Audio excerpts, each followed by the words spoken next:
Hello creative people, and welcome back on my channel. Today we are going to do another very famous painting, and it is, ta-da! This one. It's from Gustav Klimt and I really love it. Always when I look at it, it just gives me comfort.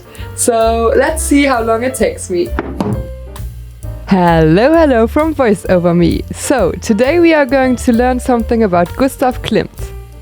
He was born on 14th of July 1862. He shares the same birthday as my cousin and SpongeBob. He was born in Austria near Vienna and was the second of 7 children. His father was a gold engraver and his mother had a huge passion for music. So he had a very artistic family. He studied architectural painting from 1876 to 1883 at the University of Applied Arts in Vienna. One of his brothers did the same, so they worked together on several art projects. While studying, he painted in the academic style like Bouguereau. Soon after his graduation, he got 2 very big jobs. One at the Burgtheater in Vienna and the other one in the Kunsthistorisches Museum, also in Vienna. This was a huge honor and you can see his work on the walls to this day. He won several prizes for these contributions and was even a honorary member of the University of Vienna and the University of Munich. And this was only the beginning of his career. In 1892, Klimt's father and brother died, so he had to take care of both families, what caused his change in artistic style. Soon after the misfortune, he met Amélie Louise Flöge, a fashion designer who became his muse and companion for life. In his most famous artwork, The Kiss, you can see them both together. It is told that they had at least 14 children together, so they did a lot more than just kissing. But that's another story. In 1897, Klimt became a member of the Vienna Secession, which can be compared to the Art Nouveau movement. Their goals were to provide exhibitions for young, unknown and unconventional artists and to give international creatives a platform. They encouraged every art styles, from realism to symbolism, everyone was included. From 1894 to the early 1900s, Klimt worked on another big job for the University of Vienna. They wanted him to paint the ceiling of the Great Hall, including the themes medicine, jurisprudence and philosophy. The result was that they were called pornographic, and Klimt decided not to take on commissions anymore.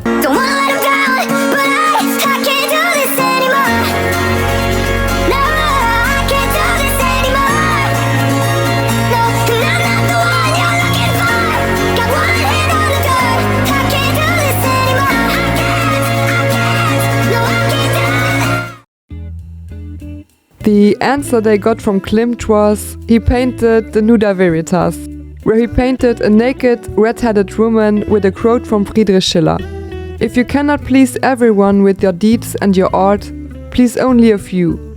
To please many is bad. But he wasn't finished. In 1902 he painted another artwork which he wanted to call To My Critics. But last minute he decided to call it Goldfish instead. In 1905 he even left the Vienna Secession because he thought that they were too focused on naturalism. He didn't want to be patronized anymore and joined the Deutscher Künstlerbund, which had just one single goal: artistic freedom. And that's exactly what Klimt was looking for. It is already day 2 and as you can see I made a good amount of progress. The edge is done and the golden frame is ready too. Now let's concentrate on the family and the blanket. Or, in other words, the colorful part. But let's get back to the story. In the early 1900s, Klimt also began painting landscapes, during his family holidays near Lake Atta in Austria. Other than figure painting, this was his only other real interest, but he still used the same techniques. He always applied the Art Nouveau principles and most of his paintings were themed around life, love or death. In this period he also started using gold leaf, like in his most famous work The Kiss or Portrait of Adele Bloch-Bauer. The puzzle I am currently working on from the painting family was also made with gold leaf. The gold has a very special meaning. It represents the importance of the portrayed subject. It is valuable, special, and very, very precious. It's a gift, and I think this symbolization is just beautiful. It should remind us to be thankful and to not take anything for granted. Klimt devoted his whole life to his family and art. He wasn't interested in society or social interaction, except from the models for his paintings.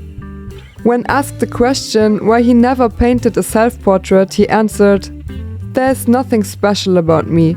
I am a painter who paints day after day, from morning to night. Whoever wants to know something about me ought to look carefully at my pictures." In 1911, he created the painting Life and Death, which won the first prize in the World Exhibition in Rome. In 1918, with just 55 years old, Klimt died from a stroke, but he will never be forgotten. Just 1 year later, 25 of his drawings were released. Most of them were nudes, so he polarized even after his death. It is day 3 of my puzzle challenge and I only have the brown pieces left, and I'm so excited because I have a little surprise for you after I finish this. Hey!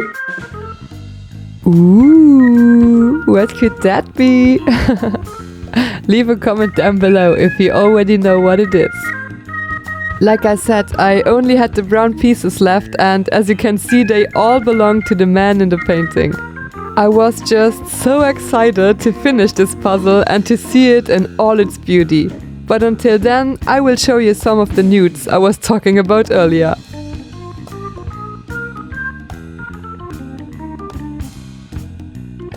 As you can clearly see, they weren't that obscene, but for the early 1900s this was a very big deal. But if you compare them to his other work, you can clearly see that they were mostly studies for his oil paintings.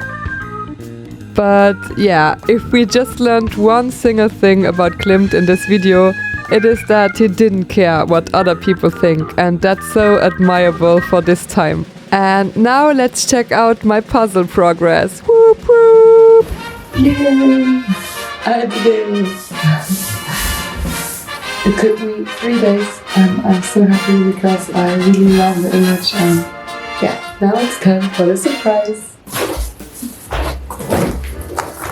It is a huge box. And guess what it is in the comments below.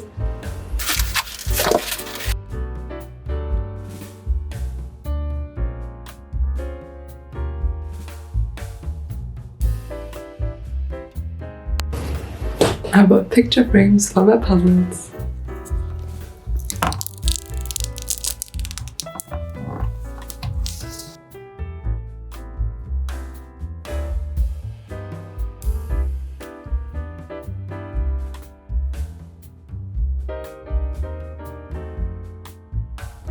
Okay, this was nerve-wracking, but I did it. And now it's time for the big reveal. Yay!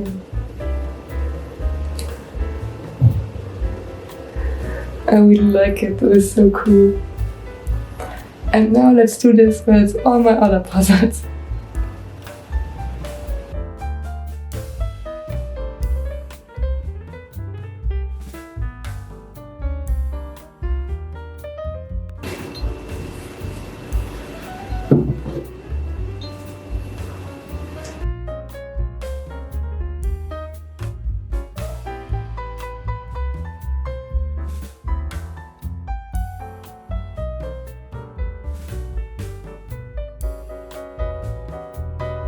So, what's my conclusion? This one was the first one I knew for sure that I will hang it on my wall.